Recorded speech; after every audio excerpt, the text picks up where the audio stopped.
if you truly love one another, you're going to get out of the combat zone and you're going to try to find some middle ground where you can accommodate as much of what your partner wants as you possibly can, and your partner's going to accommodate as much of what you want as they possibly can.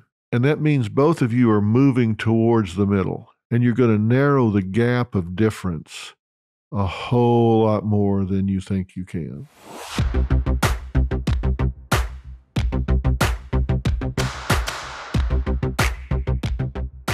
I'm Dr. Phil, and this is Relationship Reality Check number 3. So if this is the first one you're listening to, logic tells you you've missed number 1 and 2. In number 1, I spoke a lot about how you relate to yourself, because you are with yourself 24 hours a day, 7 days a week, 365 days a year. So it stands to reason that if you don't get along with you and you take yourself with you everywhere you go, that bad relationship is going to contaminate every interaction you have. Then in number 2, I started talking an awful lot about the way you enter relationships with other people, the attitude of approach you bring to it, how much you really know about your partner. I said, while this deals with relationships with everyone, I'm going to talk about it as though it were your significant other. And I left you with a great tease after talking about 5 of the biggest myths about relationships that lead people down the primrose path. I said I was going to talk about the importance of 4 minutes out of every day. And I was talking to you about myths and the fact that I like busting myths. And the reason I said I like to talk about that so much is because it's not what happens in your life that gets you all upset, if you do get upset. It's not what happens in the world. It's whether or not what you expected to happen happened in your life. You see, you have expectations, something in your mind about how things are supposed to be. If once you get into the situation, that's not what happens, that really bothers you. That's what upsets you. Myth number 5 that I didn't spend much time on because it's so ludicrous is that relationships, in order to be great, have to be peaceful. Merging 2 lives is not a success-only, pain-free journey. Now, I promised you at the end of last time that I was going to go through 5 more of what I call the Big 10 myths, but I also promised you something else. I promised you that I was going to talk to you about 4 minutes that can absolutely change your relationship. And let me tell you what those 4 minutes are. Those 4 minutes, and there's a lot of research to support this, by the way, those 4 minutes are what I call the first 4 minutes. Because research tells us that when significant others, when partners have been apart, maybe you get up and you both go off to your jobs in the morning, or maybe one of you stays home and the other one goes off, or you just separate in the beginning of the day, you go your different ways, and you're apart for the day. And finally, at some point, you connect again. You come back together at the end of the day. What happens in that first 4 minutes dictates the tone and the outcome for the rest of the time you spend together. Let's say you've both gone off to work and you get home about 5:30 or 6 in the evening, and you come in the door and one of you is standing there with a handful of bills that you picked up in the mailbox after you pulled the car in.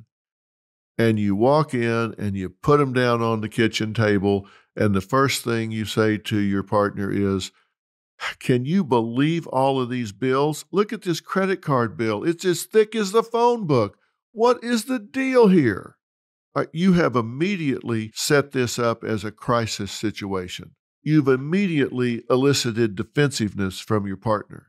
Or maybe you got a call at work about Billy at school, and Billy at school has been really disruptive, gotten in trouble, academics are slipping. They've called to tell you how poorly Billy is doing, and you're upset about it. So you walk in and your husband's standing there and you say, "Well, Billy's done it now. I got a call from the school and blah, blah, blah, blah, blah. Okay, you've immediately defined this as a problem-oriented interaction. That is going to set the tone for the entire rest of the evening. The first 4 minutes. And here's what I want you to do. I want you to make a decision that no matter what has happened, I don't care if you came out of work and your car was totaled because a back-end loader dumped a telephone pole on top of it and your car is destroyed. Those first 4 minutes should be about each other. Those first 4 minutes should be devoted to something positive. Those first 4 minutes should be acknowledging each other as human beings, focusing on the good things in your life, focusing on maybe remembering why you chose this person as your partner in life. Maybe it's talking about something funny that happened. Maybe it's talking about something exciting that you have been planning a vacation together and you got some information today you want to share. Maybe it's a really fun story about a couple that's a friend of yours, something that the two of you can have a good laugh about. Maybe you got some pictures with the dog or the cat or so. I don't care. It doesn't matter. What matters is that the first 4 minutes are spent with the two of you personally regarding each other in a positive way. You don't walk in the door being negative. You don't walk in the door solving a problem. You don't walk in the door addressing some crisis, some issue, picking up an argument from when you left that morning to go to work. You come in and you just call timeout, détente, truce. You walk over, give your partner a hug, say, hey, it's good to see you. Before you say something, it could be disastrous. Before you do something that could be disastrous. Before you say or do something that is not ever going to be forgotten. Before you do something that is just going to be really hard to unring that bell, you need to really think about that. Because there are an awful lot of things that seem like a good idea at the time. You know, the old adage, count to 10 before you say something. That's so you can cool off a little bit. When he came home and found all of that, I still know these people, and I don't think he's over that yet because he knows what she's capable of. He knows how much she is willing to hurt him, how much she is willing to strike out at him.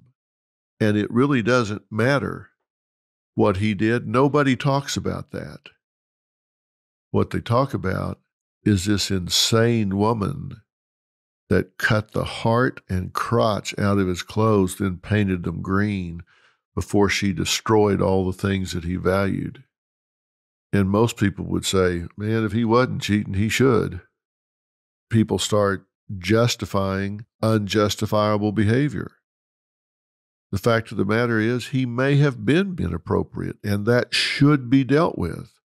But because of this venting, because of this talking before you think, he just gets a free pass. What is myth number 7? Myth number 7 is that a great relationship has nothing to do with sex. Yeah, well, that's not right. It does have something to do with sex. I'm not saying that sex is everything. If you have a good sexual relationship, it registers about 10% on the important scale, meaning it makes up about 10% of what's important in the relationship. But if you do not have a good sexual relationship, it registers about 90% on the important scale.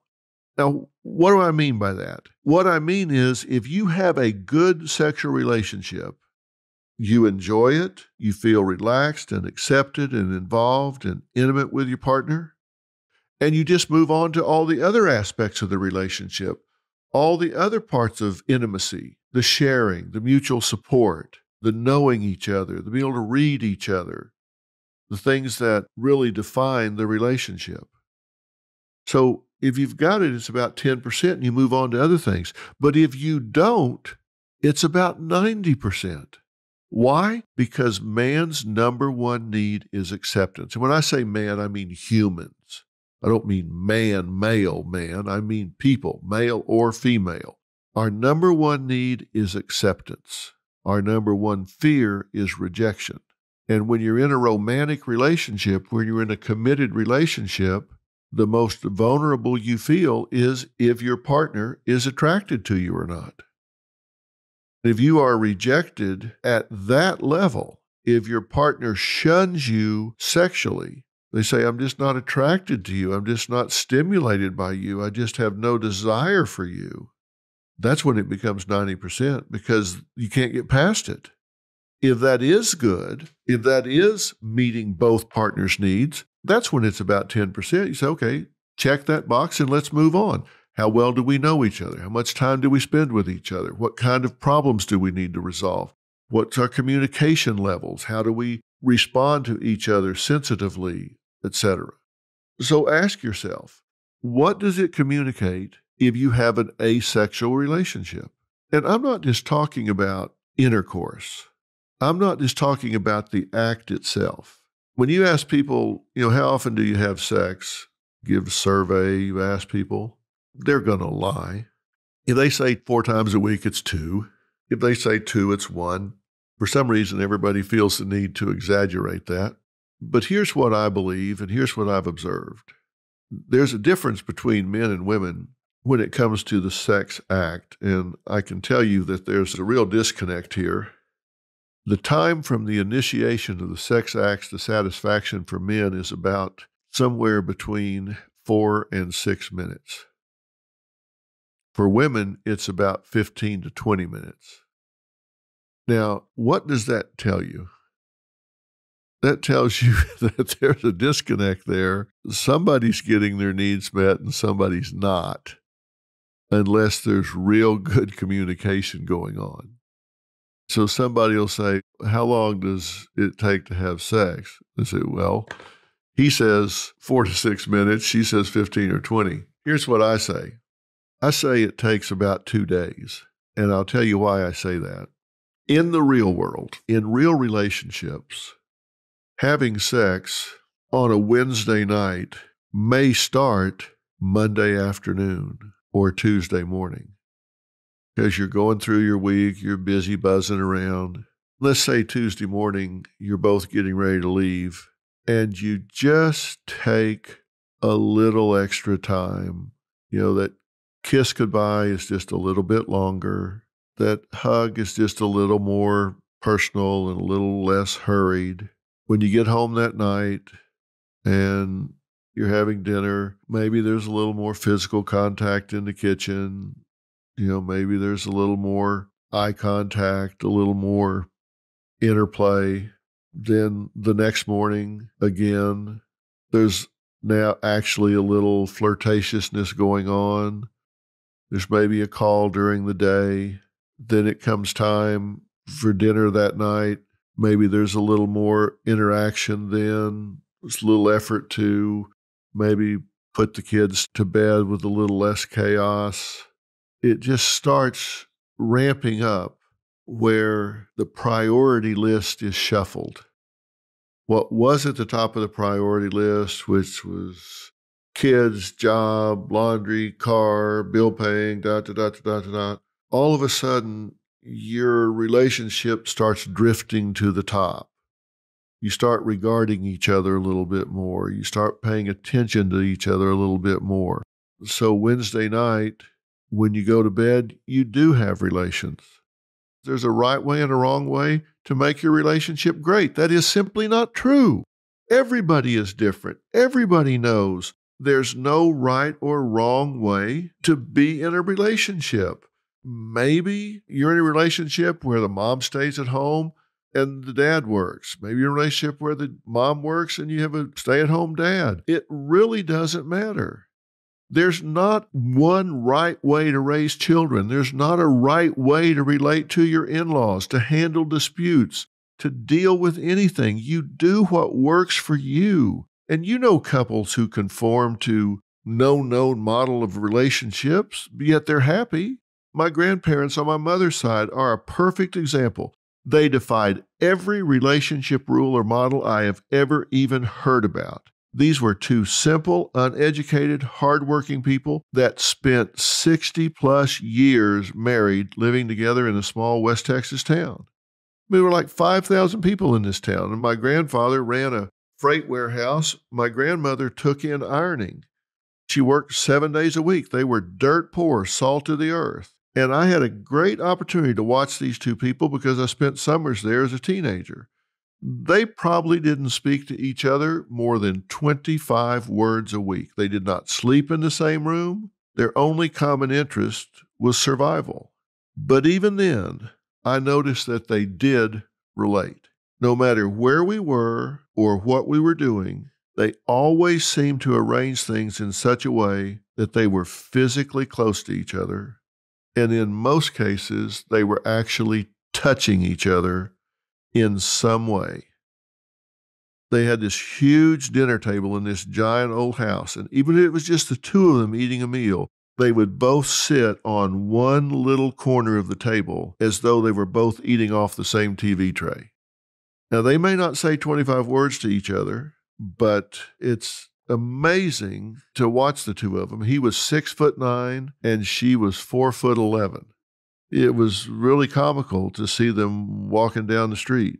They're not somebody poets or songwriters would write about, but they were together for 60 years. And to come in and try to change them or get them to do things different would just completely be a waste of time. My attitude was, don't fix what ain't broke. You do what works for you. There's just not a right way or a wrong way to do it. Don't think because some book says you have to do it this way or some therapist says you have to do it this way. If it works for you, you're comfortable, you're happy, then do it. That ties into the last myth. Your relationship can become great only when you get your partner straightened out. You don't need me to say much to you about this. The only person you control is you. You don't need to fix your partner. You can't fix your partner. You're not going to fix your partner. The house you need to clean is your own. You can inspire your partner. You can encourage your partner. You can trigger your partner. And I'll promise you, by the end of us doing what we're going to be doing here, you will inspire your partner to behave and think and feel in different ways. But never think you can control them. You have enough trouble controlling yourself. What I want you to do is say, look, this is relationship reality check, and what I want to do is make sure that I'm being a good partner, that my heart is open, my mind is open, my arms are open. I'm doing everything I can. And if this relationship doesn't work, it won't be because I was rigid. It won't be because I was demanding and controlling and judgmental. It will be because of some reason other than me. Because as for me, I'm going to approach this with an open mind and an open heart, and I'm going to lean into it and ask myself, as my life manager, what can I do to make this relationship work? What can I do to inspire myself and my partner and everybody around me to be passionate about being together? To do that, you're going to have to do something called eliminating your bad spirit. Because we all have things that we do that get in our way. Some of us are scorekeepers. Some of us are fault finders. We just can't look at somebody without taking their inventory. Some of us are rigid. We think it's our way or the highway. We're passive warmongers. We just do all kinds of things that program us to fail. I'm going to get you to see that in yourself so you stop being self-defeating. And when you do, you're going to find that the principle of reciprocity does work.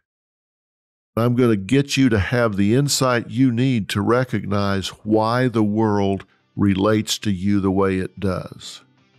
Because I have, since I was 12 years old, been fascinated with why people do what they do and don't do what they don't do. There's a second part to that, and that's how to get people to do what they do and not do what they don't do.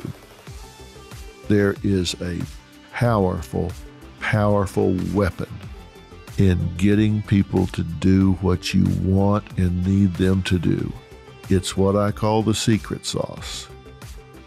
And I'm going to reveal that to you the next time we talk. I'm DrPhil.